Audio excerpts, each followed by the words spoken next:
Hello दोस्तों, welcome back once again to our channel Billion Education. तो दोस्तों, आज हम पढ़ने वाले हैं एटॉमिक स्ट्रक्चर के एक्सरसाइज नंबर 6 को। और मैं आपको बताना चाहता हूं कि हमने अपने पूरे 11th और 12th स्टैंडर्ड केमिस्ट्री के सिलेबस को कंप्लीट कर लिया है। तो अब अपना पूरा प्रिपरेशन केमिस्ट्री का महाराष्ट्र बोर्ड का हमारे इस चैनल बिलियन एजुकेशन से कर सकते हैं। और साथ ही साथ हमने जेई और नीट के सिलेबस को भी खत्म कर दिया है। तो आपका प्रिपरेशन एंट्रेंस एग्जाम के लिए भी हो जाएगा। अगर आप आर्ट्स के सब्जेक्ट के सर्च में हैं तो वो भी हमने अपने इस चैनल पे कंप्लीट कर दिया है। आप बस प्लेलिस्ट से एक बार गो थ्रू कर लीजिए और शायद आपका डिजायरेबल सब्जेक्ट आपको मिल जाएगा। तो चलिए दोस्तों, स्टार्ट करते हैं एटॉमिक स्ट्रक्चर के एक्सरसाइज नंबर 6 के, मतलब एक्सरसाइज के क्वेश्चन नंबर 6 को। तो यहाँ पे क्या दिया गया है? Answer the following question, differentiate between isotopes and isobars. तो जैसे कि आप सब जानते हैं, आइसोटोप क्या होते हैं? Atom of same element. चलिए, इनका एक्सप्लेनेशन यहाँ पे दिया गया है। ये नोट्स आपको पीडीएफ फॉर्म में मिल जाएगी। Difference between isotopes and isobar as given in the following points. Isotopes have same atomic number where isobars have different atomic number. मतलब इनका जो जेड वैल्यू है वो सेम होना चाहिए, ओके, आइसोटोप के केस में। जबकि आइसोबार के केस में जेड नंबर डिफरेंट होता है, atomic number. Isotopes have different mass number. Isotopes में ए का वैल्यू डिफरेंट होता है, बट आइसोबार्स में ए का वैल्यू सेम होता है। ठीक है, आगे देखिए। Isotope shows same chemical property. Okay, isotope का जो केमिकल प्रॉपर्टी है वो क्या होता है? सेम होता है। जबकि आप देखेंगे तो isobar shows different chemical property. इनका केमिकल प्रॉपर्टी क्या होता है? अलग होता है। Isotopes are placed at same position in periodic table. आइसोटोप्स को पीरियोडिक टेबल में एक ही जगह पे रखा जाता है, जबकि आइसोबार को अलग अलग जगह पे रखा जाता है। Isotopes have different number of neutrons whereas isobars have different number of protons and neutrons. मतलब आइसोटोप्स में तो सिर्फ डिफरेंट नंबर ऑफ न्यूट्रॉन्स ही होते हैं, लेकिन आइसोबार्स में तो प्रोटॉन भी डिफरेंट होते हैं और न्यूट्रॉन भी डिफरेंट होते हैं। अगर आपको चाहिए तो इनके बहुत सारे एग्जाम्पल आपको मिल जाएंगे। जैसे आप आइसोटोप्स की बात करें तो ये प्रोटियम, ड्यूटेरियम और ट्रीटियम है। ये 1H1, ये 1H2 और ये 1H3। समझ में आया? ये आइसोटोप्स है। और आइसोबार के एग्जाम्पल चाहिए तो ये पोटेशियम है, ये कैल्शियम है, ये 90 है, ये 20 है, बट दोनों के एटॉमिक मास नंबर 40-40। ठीक है, चलिए अब बढ़ते हैं नेक्स्ट क्वेश्चन की तरफ। वो क्या है? Define the terms isotones, iso electronics and electronic configuration. देखिए, आइसोटोन्स मतलब species having same number of neutron, जिनके अंदर न्यूट्रॉन का नंबर सेम होता है। और आइसो इलेक्ट्रॉनिक मतलब जिनके अंदर इलेक्ट्रॉन के नंबर सेम होते हैं। सर, आइसोटोन के एग्जाम्पल देखिए, आपको मिल जाएगा, सब कुछ दिया हुआ है यहाँ पे। ये देखिए, isotones have same number of neutrons are called isotone. और आइसो इलेक्ट्रॉनिक क्या होते हैं? जिनके अंदर नंबर ऑफ इलेक्ट्रॉन सेम होता है। जैसे इसमें देखिए, 6 + 8 कितने इलेक्ट्रॉन हो गए? 14। नाइट्रोजन में कितने हो जाएंगे? 7 + 7 that will be 14। Is that clear? Isotones देख लीजिए जिसमें न्यूट्रॉन नंबर सेम होंगे, तो ये 6 हो गया और ये 14 हो गया, ये ऑक्सीजन 8 हो गया और ये 16 हो गया। 14 - 6 विल बी 8 और 16 - 8 विल ऑल्सो बी 8। तो दोनों में न्यूट्रॉन के नंबर भी सेम हो जाएंगे। ठीक है, तो कार्बन और ऑक्सीजन C6 14 O8 16, ये एग्जाम्पल हो गए। चलिए आगे वाला क्वेश्चन देखते हैं।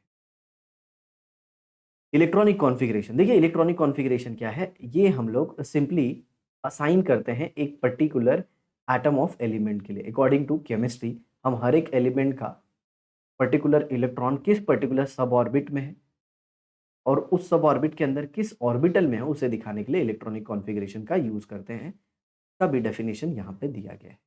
ये देखिए, in chemistry, the electronic configuration is the distribution of electron of an atom of a molecule in a atomic or molecular orbital. For example, the electronic configuration of neon is this. समझ में आ रहा है? मतलब उसका electron atomic orbital में कौन सी atomic orbital में है और मॉलिक्यूल अगर वो है तो कौन से मॉलिक्यूलर ऑर्बिटल में है। अब नेक्स्ट क्वेश्चन जो है वो पॉलीज एक्सक्लूजन प्रिंसिपल के ऊपर। तो ये तो थियरी में आपने पढ़ा ही होगा, पॉली एक्सक्लूजन प्रिंसिपल, तो इसे एज सच एक्सप्लेन करने की ज़रूरत नहीं है। बट अगर आपको एक्सप्लेनेशन चाहिए तो आप हमारी प्रीवियस वीडियोज़ को जाके देख सकते हैं। ठीक वैसे ही ये भी state hunts rule of maximum multiplicity, ये भी अच्छे से एक्सप्लेन किया गया है। Right the drawbacks of Rutherford model of an atom, right the postulate of bore theory of hydrogen atom, mention demerits of bore atomic model. तो ये सब कुछ हमने ऊपर ऑलरेडी अपनी वीडियोस में एक्सप्लेन करके रखा है। तो इनका जो आंसर है वो मैं आपको पीडीएफ के फॉर्म में दे रहा हूँ। State the order of filling of atomic orbital following of rule. अब देखिए ऑफ रूल क्या बोलता है, पहले इलेक्ट्रॉन लोअर एनर्जी ऑर्बिटल में जाते हैं, फिर किस में जाता है, हायर एनर्जी ऑर्बिटल में। मतलब पहले कम एनर्जी वाली ऑर्बिटल भरेगी और फिर हायर एनर्जी वाली ऑर्बिटल। कैसे, ये देखिए यहाँ पे दिया गया है।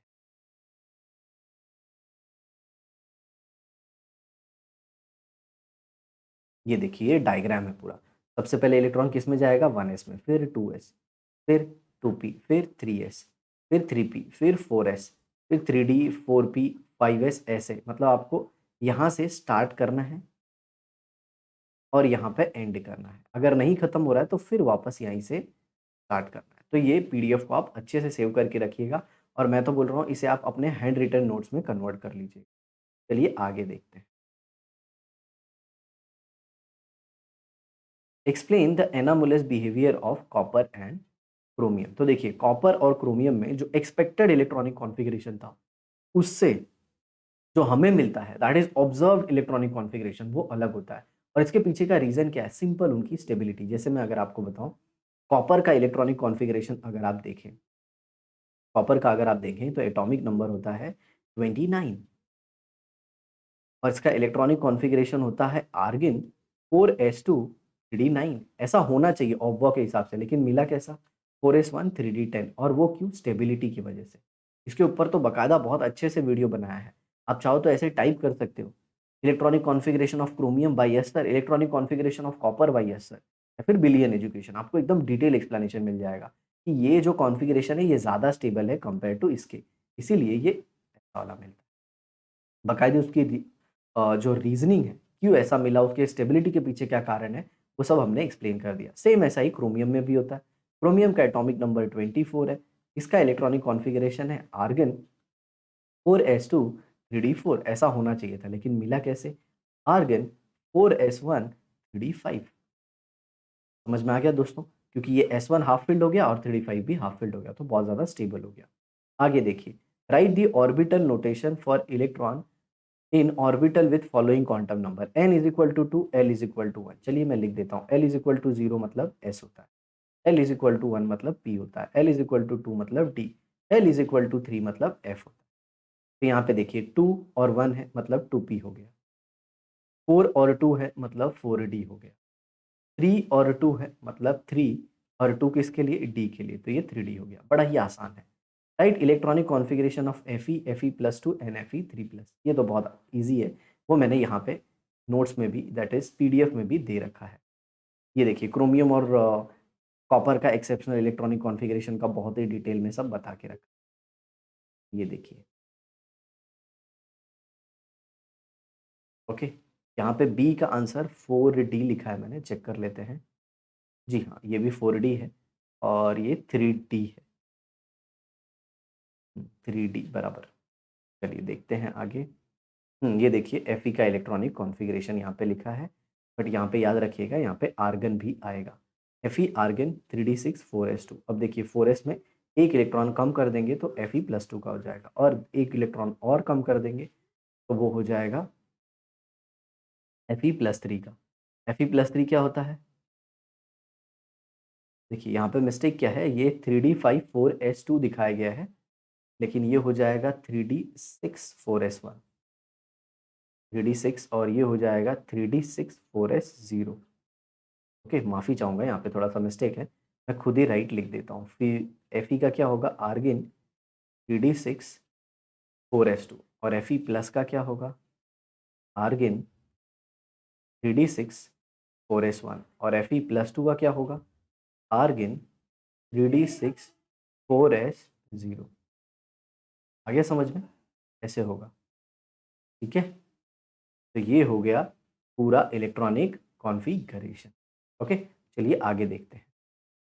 Right condensed orbital notation of electronic configuration of the following elements. तो इलेक्ट्रॉनिक कॉन्फ़िगरेशन इनका ऑलरेडी नोट्स में दिया, ये देख सकते हैं आप यहाँ पे। लिथियम का देखिए 3 है, कार्बन का 6 है, ऑक्सीजन 8, ये देखिए पूरा पूरा दिया गया है ऑर्बिटल नोटेशन इलेक्ट्रॉन के स्पिन के साथ कि ये सिंगल सिंगल है, आप ऐसे मत मानिए दोनों का एक साथ दिखाया गया है।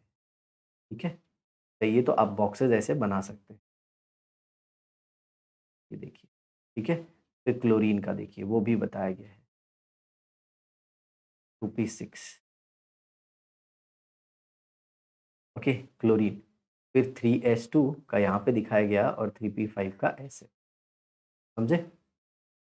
तो इलेक्ट्रॉन का स्पिन भी प्रॉपरली दिखाया गया है।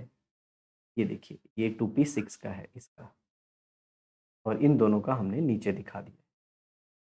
ये देखिए ये 3p6 इस वाले का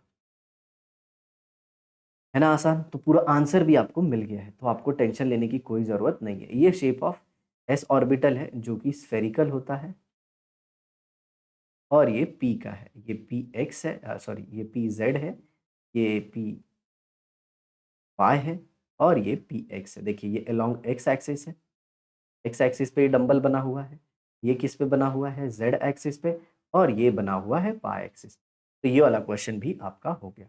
ये कितना आसान है ये। ओ ये क्या खुल गया। आगे देखते हैं यहाँ पे ड्रॉ द शेप, ये तो हो गया। Explain in brief the significance of azimuthal quantum number.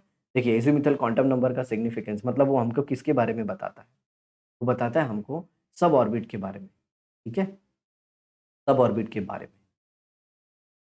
फिर next, if n is equal to 3 what are the quantum number of l n m। तो अगर l होगा तो l का वैल्यू तो आपको पता है n-1, 0 टू n-1 होता है, तो ये कितना हो जाएगा 0 1 2। ये l का वैल्यू हो गया। और m का वैल्यू क्या होगा, अब m का वैल्यू डिपेंड करता है l का वैल्यू क्या है, तो m is equal to -l 0 plus l। तो यहाँ पे मैक्सिमम वैल्यू 2 आ रही है, तो ये -2 -1 0 +1 +2 हो जाएगा। ठीक है, इसका भी एक्सप्लेनेशन यहाँ पे दिया गया है। ये देखिए आसान है, और उसका एक्सप्लेनेशन भी है बाकायदा। और ये देखिए आगे वाले क्वेश्चन का भी, that is magnetic quantum number. Write a note on principal quantum number. ये तो सिंपल सी बात है, प्रिंसिपल क्वांटम नंबर कैसे मिला हमें, स्क्रोडिंगर वेव इक्वेशन को सॉल्व करने के बाद। ये इलेक्ट्रॉन की एनर्जी बताता है किसी भी ऑर्बिट में। ओके, और साथ ही साथ ये क्या बताता है कि इलेक्ट्रॉन किस ऑर्बिट में होगा। समझ में आया। Using the concept of quantum numbers, calculate the maximum number of electron present in M shell. Give the distribution in the subshell, shell and orbital. तो क्वांटम नंबर क्या है 2n स्क्वायर रहता है, इससे इलेक्ट्रॉन पता चल जाता है। और ये कौन सा थर्ड शेल है, तो 2 × 3 का स्क्वायर, मतलब 18 इलेक्ट्रॉन होगा थर्ड शेल में। तो वो 3s में 2 होगा, 3p में 6 होगा, और 3d में 10 होगा। एकदम सिंपल। शेल का भी बता दिया, सब शेल का भी बता दिया, ऑर्बिटल भी बता दिया। तो देखिए 3s में, 3px में 2, 3py में 2, और 3pz में 2। 3px में 2, 3py में 2, 3pz में 2, और ऐसे ही dxy में 2, yz में 2, zx में 2, और फिर x square minus Y square में भी 2, और dz स्क्वायर में भी 2। कितना आसान है।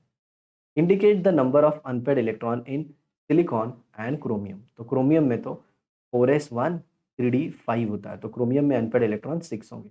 और रही बात सिलिकॉन, ये तो कार्बन जैसा होता है, तो इसमें भी 2 ही अनपेड इलेक्ट्रॉन होंगे। उनका एक्सप्लेनेशन भी बाकायदा यहाँ पे है। देखिए क्वांटम नंबर को हमने कुछ ज़्यादा ही डिटेल में सब बता दिया है। ये देखिए प्रिंसिपल क्वांटम नंबर का आंसर यहाँ पे represents the relative overall energy of each orbital. मतलब आपको हर एक आंसर इन शॉर्ट मिल जाएगा यहाँ पे।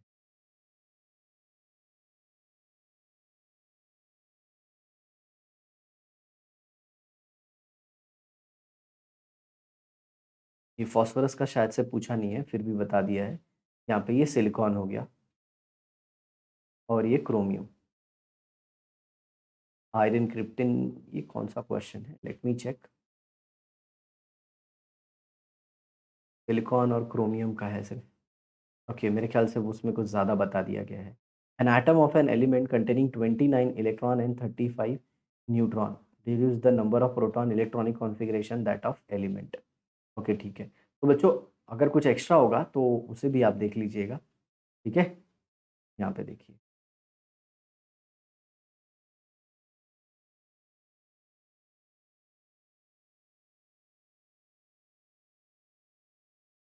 ये लास्ट वाले क्वेश्चन का।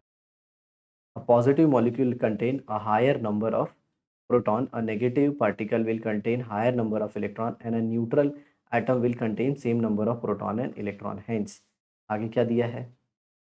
For an atom to be neutral, number of proton is equal to number of electron. The number of proton in the given atom is 29. तो इलेक्ट्रॉनिक कॉन्फ़िगरेशन किसका हो गया? कॉपर का हो गया। मेरे ख्याल से वही पूछा गया है, बट फिर भी मैं देख लेता हूँ। हाँ, तो ये 29 हो गया और 35 न्यूट्रॉन होंगे। Number of proton reduce that number of proton the electronic configuration of that element. Okay तो अगर इलेक्ट्रॉन 29 है तो प्रोटॉन भी 29 होगा, तो ये कॉपर हो गया और कॉपर का आंसर जो भी है वो सब आपको दे दिया गया है। तो आई होप दोस्तों आपको ये बहुत ही अच्छे समझ में आ गया होगा। बट अगर कुछ भी प्रॉब्लम होता है तो आप उसे कमेंट बॉक्स में ज़रूर लिखिए। ये नोट्स आपको मिल जाएंगे हमारे चैनल पे, टेलीग्राम के लिंक पे, बिलियन एजुकेशन से आप जाके सर्च कर सकते हैं, वहाँ पे सारी नोट्स और हर एक चीज़ अवेलेबल है। तो thanks a lot for watching the video. इसे शेयर कर दीजिए अपने दोस्तों के साथ। मिलते हैं हम आपसे नेक्स्ट एपिसोड में, तब तक के लिए बाय बाय।